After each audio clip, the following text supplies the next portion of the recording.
Bienvenue à ce webinaire et aujourd'hui dans lequel on va discuter notamment de SD-WAN et des autres nouveautés qui sont liées à la sortie prochaine de version SNS V la 4.3. Aujourd'hui, je suis avec Simon Dancet qui est le Product Manager de Stamsil Network Security. Donc bonjour Simon. Bonjour Manuel, bonjour à tous. Comme je vous disais, pour présenter ces nouveautés des SD-WAN et de la version 4.3, nous vous avons préparé une vidéo pour tout vous expliquer. Pendant cette vidéo, Simon et moi, nous allons évidemment rester en ligne. Donc, vous pourrez poser toutes vos questions dans la zone dédiée de chat ou des questions de votre GoToMeeting ou GoToWebinar pour que à la fin de la séance, que ce soit Simon ou moi-même, on puisse vous répondre. L'idée, c'est effectivement qu'on puisse échanger avec vous et n'hésitez pas à poser toutes vos questions tout au long de la séance ou bien à la fin, comme vous le souhaitez. Donc, je vais lancer la vidéo. Je vous dis à tout de suite pour la séance de questions-réponses.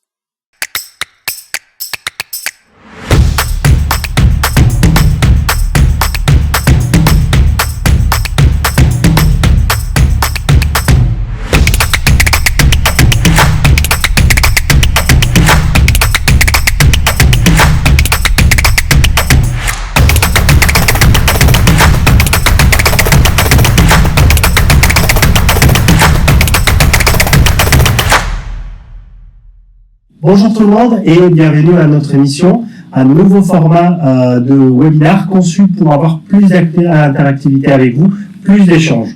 En 30 minutes max, nous allons tout vous raconter sur le SD-WAN by Stamsil, disponible dans la nouvelle version 4.3 de SNS.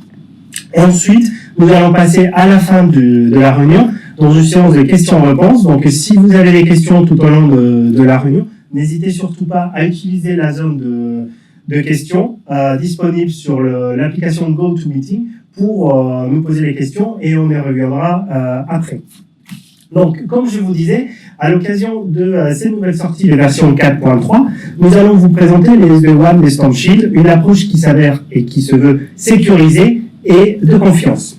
Pour cela, je suis avec Simon Dancet, qui est le Product Manager de SNS, que vous connaissez sûrement déjà, qui va nous expliquer tout sur le SD-WAN, ainsi que les autres fonctionnalités qui sont adossées à cette nouvelle version. Bonjour Simon. Tu vas bien ? Bonjour Manuel, bonjour à tous. Également, à ma droite, j'ai le plaisir d'accueillir Quentin Thieghem, qui est ingénieur avant-vente SNS et qui va nous expliquer plus en détail comment se décline cette partie SD-WAN au niveau des cas pratiques et des use cases. Bonjour Quentin. Bonjour Manuel, bonjour à tous. Donc, avant de rentrer un peu dans les vifs du sujet SD-WAN, j'aimerais bien, si Simon te pose une question, est-ce que tu pourrais nous raconter un peu plus l'historique de ces fameux SD-WAN, s'il te plaît? Avec plaisir. Donc, le SD-WAN, déjà, d'où son nom, c'est un package de technologies orienté sur les réseaux WAN. Et historiquement, sur les réseaux WAN, la technologie prisée d'interconnectivité des sites, c'était le MPLS. Le MPLS parce que c'est une technologie qui permet d'avoir une bande passante garantie, des mécanismes de QoS et un réseau privé et du coup aussi opéré par des opérateurs. Okay. Donc ça c'est la technologie historique. Ensuite, pour des raisons de coût, on a basculé sur du VPN hybride pour complémenter cette technologie avec du VPN au-dessus d'accès Internet banalisé. Cette dernière étape avec le SD-WAN, c'est d'utiliser complètement des accès Internet banalisés avec du VPN et du SD-WAN au-dessus de ces accès Internet. Vraiment, le but du SD-WAN, c'est de répondre à deux problématiques. Donc la première, de faire baisser les coûts télécoms, comme on l'a dit, le MPLS coûtant une certaine somme comparée à un accès Internet banalisé. Et la deuxième étant de répondre au changement d'architecture des applications qui sont basculées vers des applications hébergées en data center vers l'utilisation de plus en plus massive d'applications dans le cloud et d'applications SaaS. Et donc, du coup, le réseau a dû s'adapter pour répondre à cette problématique applicative. Et donc, le SD-WAN, c'est c'est le package technologique qui vise à répondre à ces deux problématiques. Ok, très bien, je vois, merci Simon.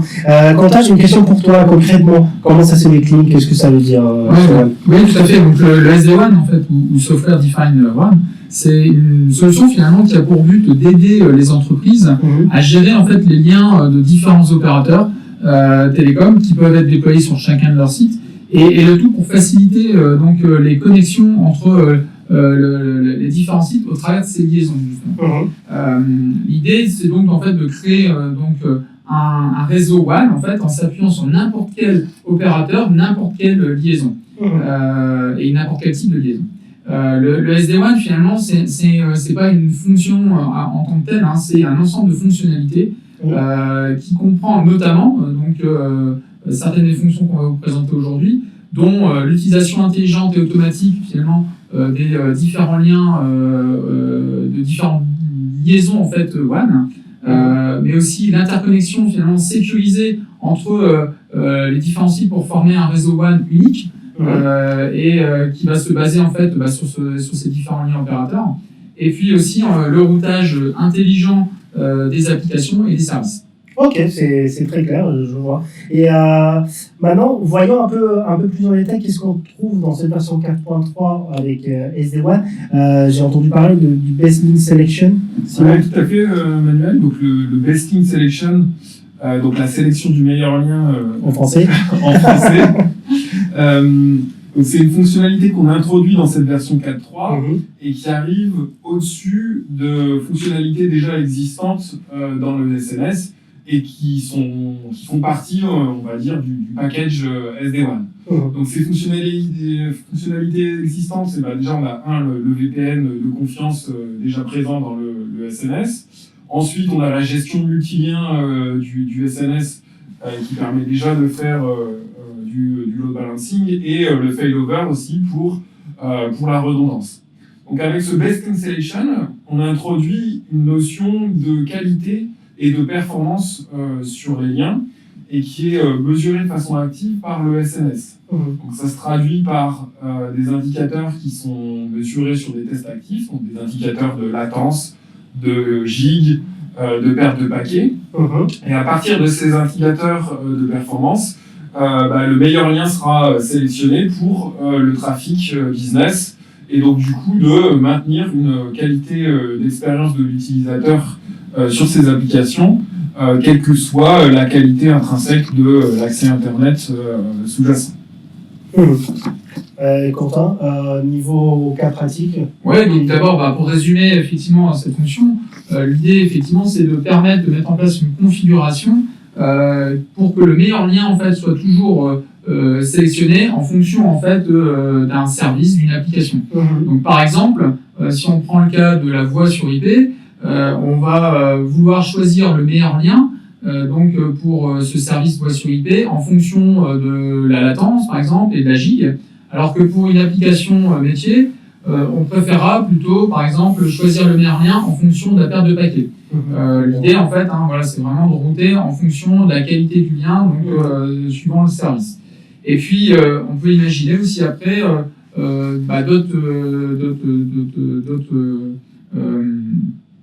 d'autres cas d'usage, tels que l'accès web, en tout ce qui est flux HTTP, HTTPS, et de dire que pour cet accès web, on souhaite sélectionner un lien non pas en fonction en fait de sa qualité, mais plutôt en fait en fonction tout simplement de son poids en fait, ou simplement parce qu'on souhaite privilégier ce lien-là par rapport à d'autres. Et donc on pourra par exemple mettre en place un objet de type routage en fait, qui sélectionnera un lien en particulier plutôt que les autres, et utiliser les autres en mode backup. L'idée finalement c'est que on va pouvoir créer autant de combinaisons qu'on souhaite et pour les adapter en fonction des usages de chaque entreprise finalement. Ok, c'est très clair, merci. Et du coup, en fait, cette fonctionnalité elle est d'autant plus importante avec l'utilisation d'accès Internet banalisé, où la qualité et la performance d'Internet n'est pas du tout garantie et tout à fait fluctuante comparée à ce qu'on avait avec du MPLS. Donc du coup, pouvoir dynamiquement choisir le lien qui va bien permet justement de mitiger la performance fluctuante d'accès Internet à bas coût. D'accord. Donc du coup, c'est vraiment permettre d'économiser de l'argent avec des accès Internet standards, tout en maintenant une qualité d'expérience pour l'utilisateur. Ok, je vois.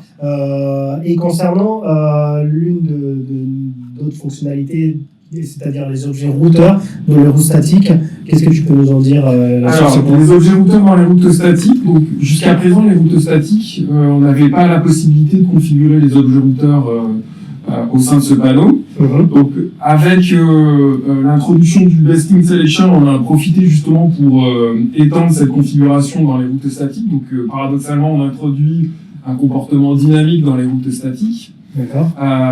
Mais ce qui va permettre de pouvoir créer une sorte de politique SD-WAN par défaut. Et donc, du coup, dans les routes statiques, d'introduire une notion de failover sur une route statique, et de failover que ce soit vraiment on-off sur une perte de lien, ou de failover sur des critères de performance. Donc avec ça permet d'avoir une politique SD-WAN par défaut pour le trafic, on va dire, non business, et donc du coup de simplifier la configuration et d'éviter d'avoir à configurer des objets routeurs avec des politiques SD-WAN sur chacune des règles. Ok.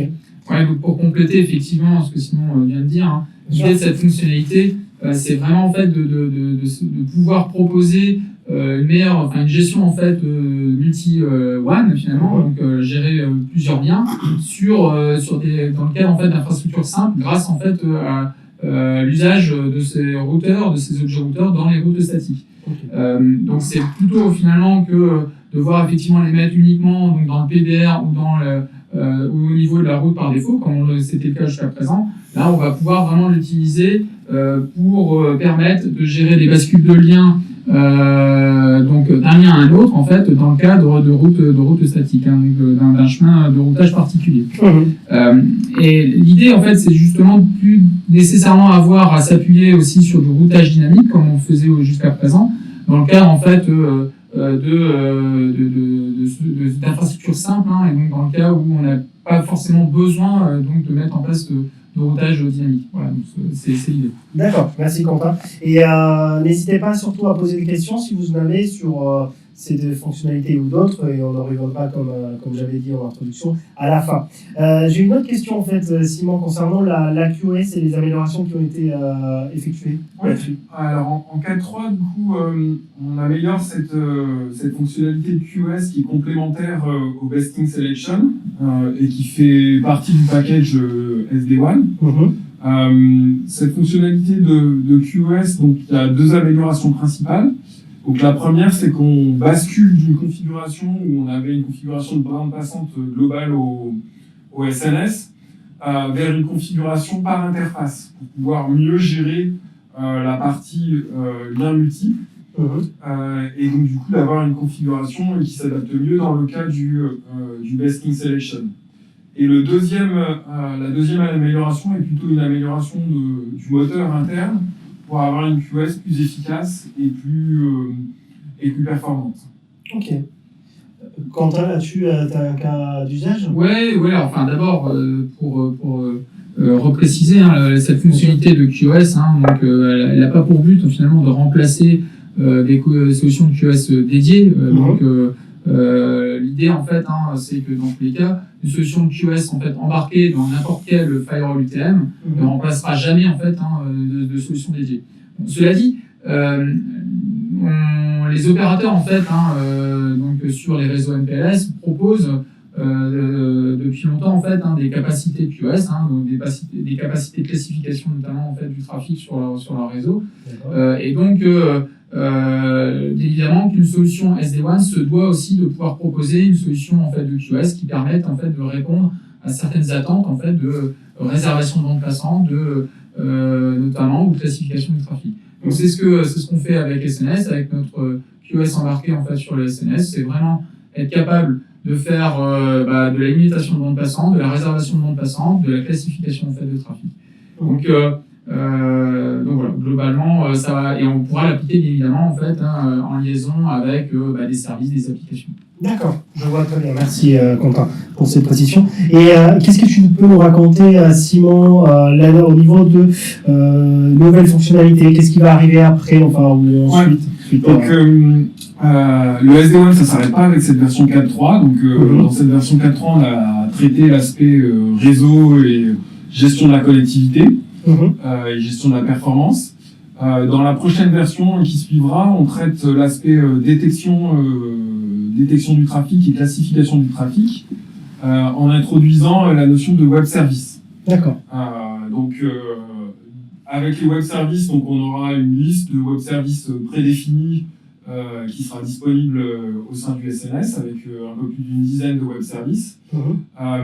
Et on va compléter, on va permettre à l'administrateur de compléter cette liste de web services par des web services qu'il définira en ajoutant des listes d'IP, de FQDN ou de FQDN définis avec des wildcards pour limiter le nombre d'entrées, afin de s'adapter à son architecture, ses applications et vraiment son contexte.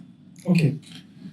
Du coup, ça permettra, ces web services, ils permettront d'appliquer les fonctionnalités SD-WAN sur un trafic bien précis et notamment s'adapter aux applications SaaS qui n'ont pas nécessité de traverser le data center pour sortir sur Internet et donc du coup sont plus adaptés à faire de l'accès à Internet direct via la branche. Ouais, c'est effectivement une fonctionnalité qui est très attendue par nos clients, par nos partenaires. Donc, on a souvent eu ce type de demande. Donc voilà, c'est vrai que ça va arriver très vite. Donc après la version 4.3, donc la version 4.4 arrive très très prochainement. Et effectivement, ça va répondre à des cas d'usage bien précis, comme l'a expliqué Simon. Notamment en fait tous les l'usage des outils SaaS type Visio, donc du GoToMeeting, du Zoom. Du Cisco WebEx et du Teams, etc. Enfin, voilà, donc tous ces outils-là qui souvent en fait sont très utilisés actuellement. Enfin voilà, donc de par contexte sanitaire. Voilà. Mais c'est vrai que du coup, on a besoin de pouvoir en fait mettre en place des politiques de routage particulières par rapport à ces web services. Mettre en place en fait des politiques de filtrage aussi particuliers et aussi potentiellement aller mettre aussi de la QoS de manière spécifique sur ces outils-là. Donc, par rapport à ces web services. Par rapport aux outils. Voilà, donc c'est vrai que ça va permettre tout cela et donc ça va vraiment compléter avantageusement en fait notre offre SD-WAN qu'on démarre avec la version 4.3. Donc ça arrivera très prochainement. Ok, très bien. Passons maintenant, si vous voulez bien, aux autres fonctionnalités qui sont présentes dans cette version 4.3. On peut commencer par toi, Simon. Ouais, tout à fait, Manuel.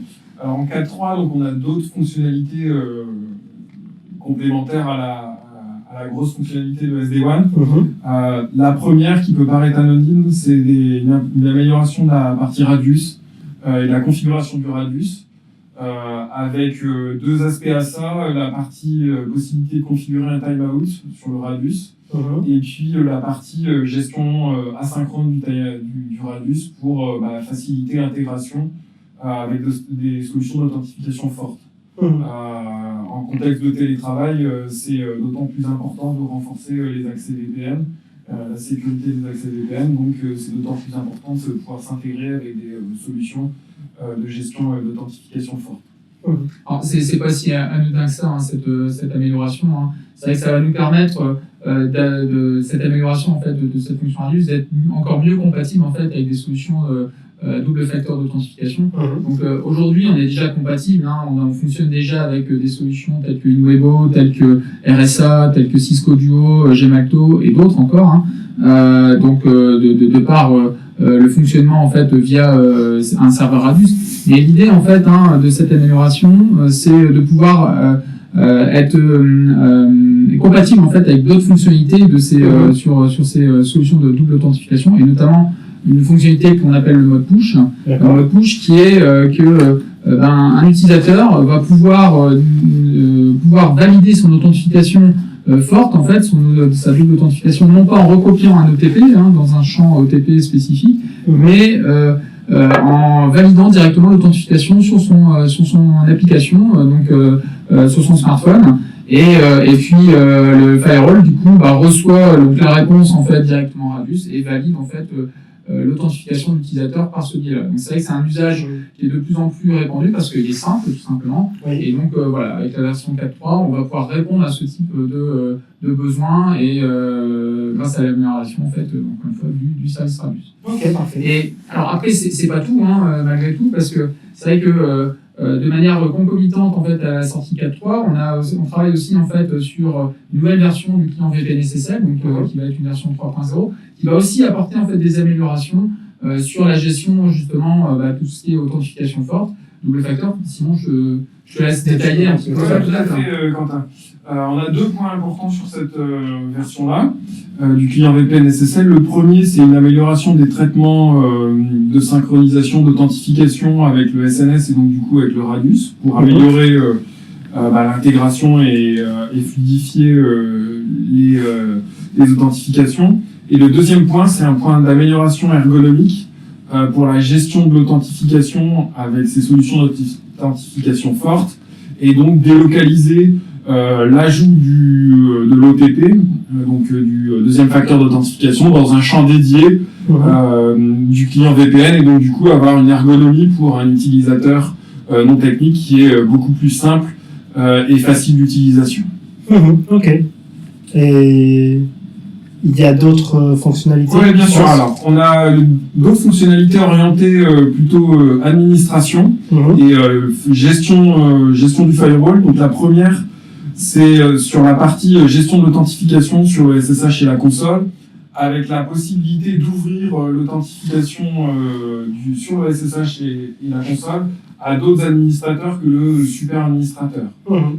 Ça permet vraiment d'améliorer la traçabilité de qui se connecte au SSH sur le firewall et donc d'éviter de partager le login du super admin et le mot de passe du super admin et du coup de renforcer la sécurité à ce niveau-là. Et la deuxième partie qui est aussi une fonctionnalité d'administration, c'est l'introduction d'un outil de capture de paquets directement dans l'interface web pour permettre les tâches de troubleshooting de façon beaucoup plus simple en se passant de l'accès au SSH, en se passant de l'utilisation de commandes complexes. Vraiment, à partir de l'interface web, on peut directement capturer les paquets. Il y a une partie filtrage simple pour les tâches de tous les jours et aussi une filtrage avancé à partir de filtres TCP/dump pour permettre les tâches de troubleshooting beaucoup plus complexes. Ok, d'accord. Voilà.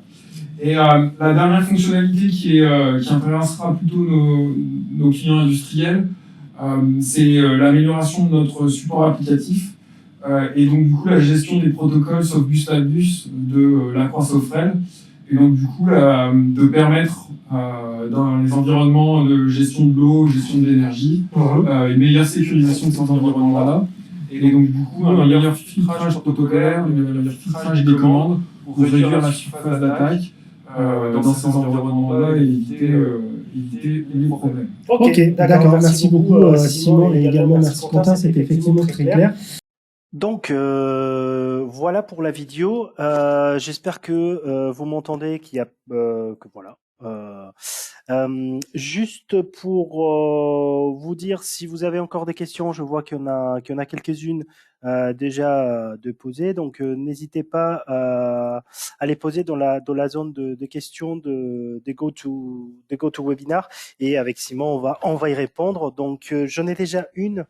Simon, l'une des premières, c'était est-ce que cette version 4.3 c'est une version LTSB ou pas? Alors, concernant la version 4.3, donc c'est une version cible pour la version LTSB, donc elle sera pas annoncée LTSB à sa sortie. Néanmoins, après quelques versions correctives pour lui faire gagner en maturité, on l'annoncera LTSB, elle sera taguée comme telle dans MyStormShield. Et donc du coup sera la première version LTSB de la branche 4 et donc qui suivra la version 3.11. qui est notre dernière version LTSB.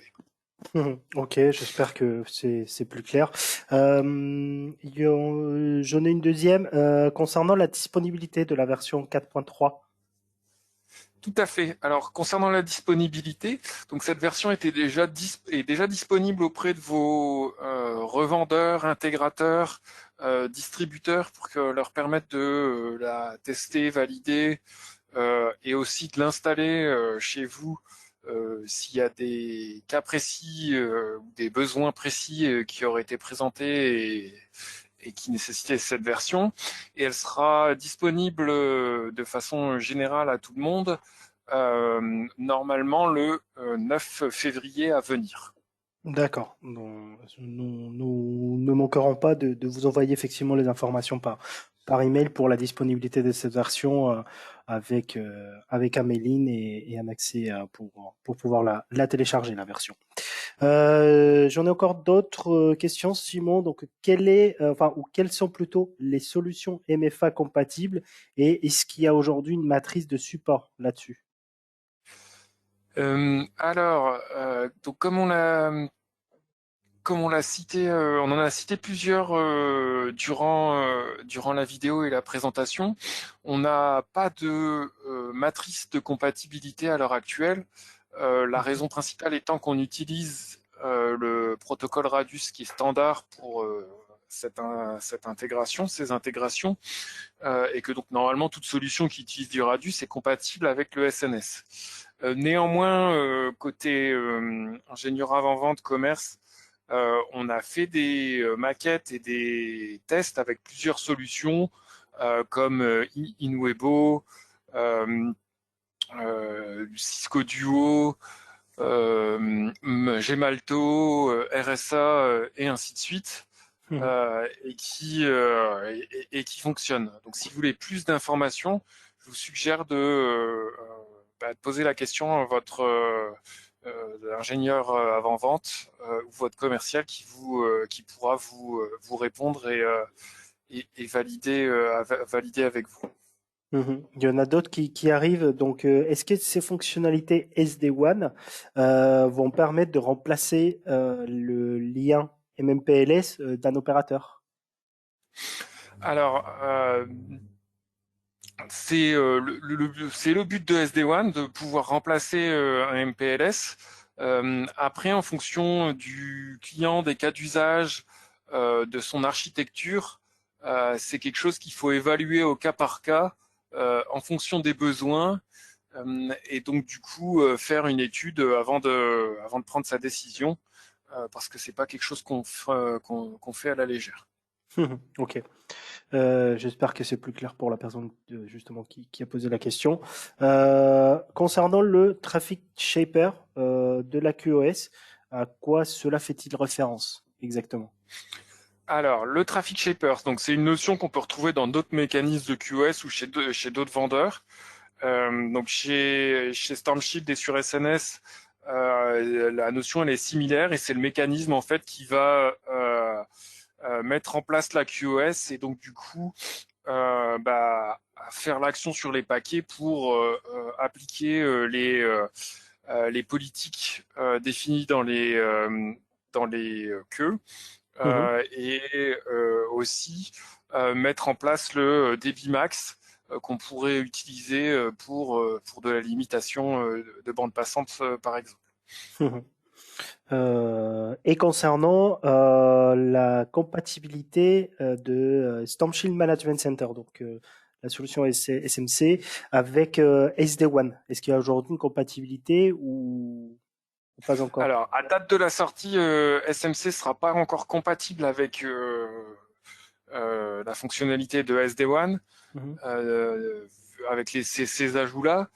Néanmoins, c'est quelque chose qui est à la roadmap de SMC et qui arrivera dans une future version de SMC. Donc, ça sera traité. Ok. Je pense que c'est clair. T'as bien répondu. Je regarde juste quelques instants si j'ai encore d'autres questions. Pour l'instant, on n'en a pas d'autres. Si vous en avez une dernière question, n'hésitez pas avant qu'on clore la séance de webinar. Et pour votre information, en attendant, ce replay sera disponible sur notre chaîne YouTube et on vous enverra d'ici quelques jours ce lien pour que vous puissiez le revoir si besoin. Et également, nous restons à votre disposition si vous souhaitez compléter des informations ainsi que nos équipes commerciales. Je vois que pour l'instant, je n'ai pas d'autres questions. Il y a une dernière question, Manuel. Oui, Quid tout de à la fait. gestion d'objets wildcard dans les règles de filtrage? Je viens de voir. Donc cette partie-là sera traitée dans la version suivante. C'est pas traité dans la version 4.3. C'est quelque chose qui sera permis avec l'introduction des web services et donc la possibilité de définir des web services custom en utilisant des noms de domaine avec des wildcards et donc ensuite de réutiliser ces web services directement dans les règles de filtrage. Ok. Donc, comme je vous indiquais, nous vous enverrons le lien et je pense qu'on peut clore cette séance. Donc, je vous remercie de votre écoute, des questions que vous avez également posées. Et si vous avez d'autres questions au fur et à mesure, n'hésitez pas à nous recontacter. Je vous souhaite une excellente après-midi et on vous dit à bientôt pour une nouvelle édition. Merci beaucoup. Merci à tous, à bientôt.